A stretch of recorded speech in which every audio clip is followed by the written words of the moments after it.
감사합니다. 네, 그럼 이제 두 번째 주제로 한 분 더 손 드셔서요. 네, 말씀 부탁드리겠습니다. 예, 전 두 번째 주제 관련해서 그래요? 그러면 제가 두 번째 주제 국민 균형 성장 및 양극화 극복에 대한 토론 시작하겠습니다. 먼저 첫 번째 발언자 말씀해 주시죠. 예, 안녕하십니까. 저는 공인노무사로 일하면서 산재 감축과 재해 노동자 보호를 위한 시민단체에서 활동하고 있는 유성규라고 합니다. 오늘 저는 안전보건의 양극화에 대해서 이야기를 해보고자 합니다. 모두 아시겠지만 산재 사고 사망이 소규모 사업장 노동자, 하청 노동자, 고령 노동자, 이주 노동자 등 취약 노동자들에게 다발하고 있는 안전보건의 양극화 현상이 심화되고 있습니다. 작년에 우리 고용노동부가 발표한 산재 통계는 이러한 안전보건의 양극화를 해소하지 못하면 효과적인 산재 감축으로 나아갈 수 없다는 사실을 명백하게 보여줬습니다.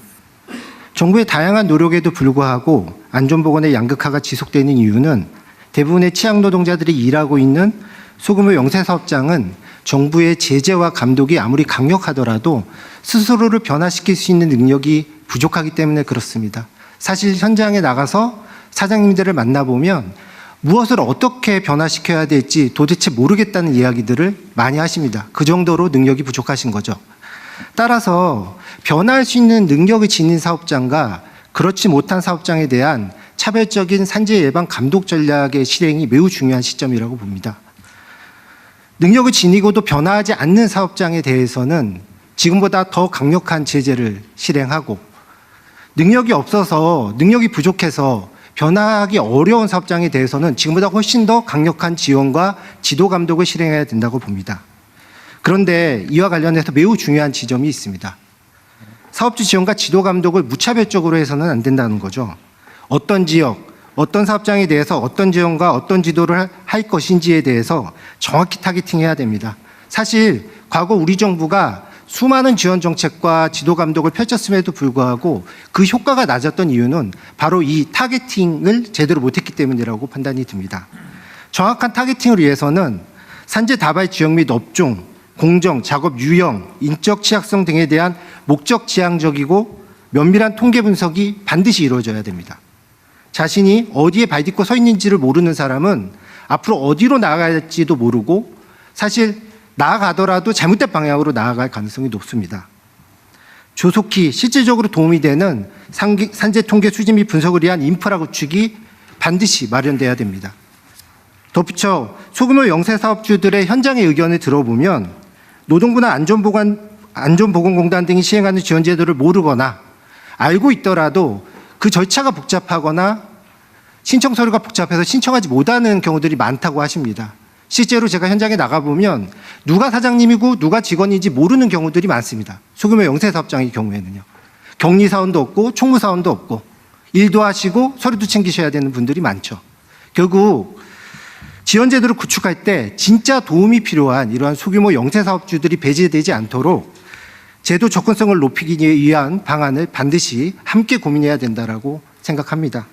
부처주의와 산재 감축을 위해서 노력하시는 대통령님과 장관님 그리고 모든 공무원 분들께 힘내시라는 응원의 말씀 드리면서 제 이야기 마무리하겠습니다. 감사합니다.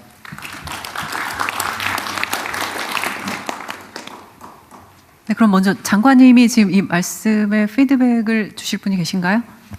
네, 노동부 장관입니다. 네, 말씀 직을 건 분 한번 얘기해 보세요. 네, 말씀 감사드립니다. 말씀 주신 것 같이 이 산업안전에서도 격차가 심화되고 있고 이른바 엄벌주의가 통하는 데가 있고 엄벌주의조차 감당하지 못하는 사업장이 있습니다. 결국 50억 미만, 50인 미만 사업장에 대해서 우리가 어떻게 지원하고 그들의 산재를 줄일 것인가라는 것이 우리의 당면 과제인데요. 일반적으로 경제가 성장하면 산재율이 줄어드는 것이 일반적인 경향이고 대체로 그러한데 우리 경제는 성장하는데 산재가 줄지 못하다는 것은 첫 번째는 산업 구조와 연관이 되어 있습니다. 작은 사업장이 너무 많습니다. 오늘 오전에도 화성시를 다녀왔는데요.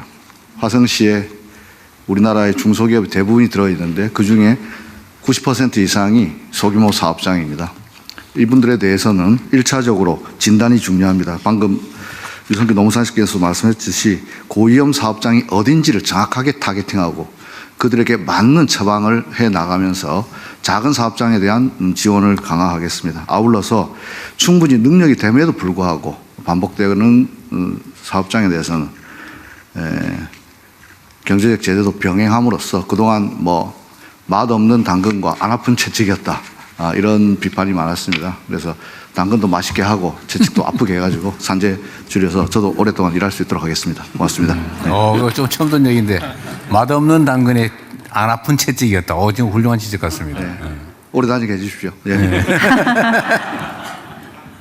네, 말씀 감사드리고요. 두 번째 주제에 대해서도 아마 지금 손을 굉장히 많이 들고 계셔서 시간이 제한되어 있기 때문에 짧게 부탁드리겠습니다. 그럼 저 일단 죄송한데 저 제일 뒤에 3열에 계신 소상공인 연합회 회장님이시죠? 예. 네, 먼저 손을 드셨기 때문에 말씀을 부탁드리겠습니다. 네, 감사합니다. 소상공인연합회장 송치영입니다.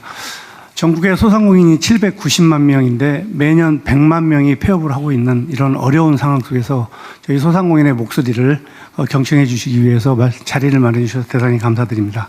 오늘 저는 우리 경제의 실핏줄인 소상공인들의 절박한 생존 문제를 말씀드리고자 합니다. 먹고 사는 문제만큼 급한 것은 없는데 지금 현장의 소상공인들은 디지털 소외라는 거대한 장벽에 막혀 있습니다. 저는 코로나 전에 중국에 간 적이 있는데 충격적인 광경을 봤습니다. 길거리 노점상까지 휴대폰 하나로 모든 결제를 처리하며 디지털 인프라를 누리고 있었습니다.